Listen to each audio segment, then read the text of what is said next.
मधुबनी जिले के बिस्फी प्रखंड के परसौनी पंचायत भवन पर राजस्व महाअभियान शिविर का आयोजन किया गया।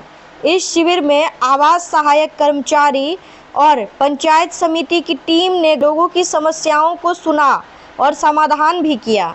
शिविर के दौरान ग्रामीणों की जमीन एवं राजस्व से संबंधित समस्याओं का निपटारा किया गया।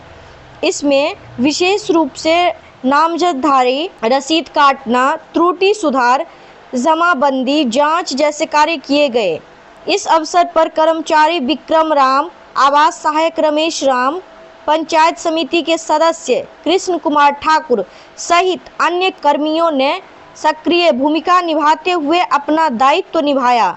ग्रामीणों ने इस पहल की सराहना करते हुए कहा है कि इस प्रकार के शिविर से उन्हें काफ़ी सुविधा मिल रही है, क्योंकि अब उन्हें कार्यालयों के चक्कर नहीं लगाने पड़ते हैं और समस्याओं का समाधान गांव स्तर पर ही हो जाता है।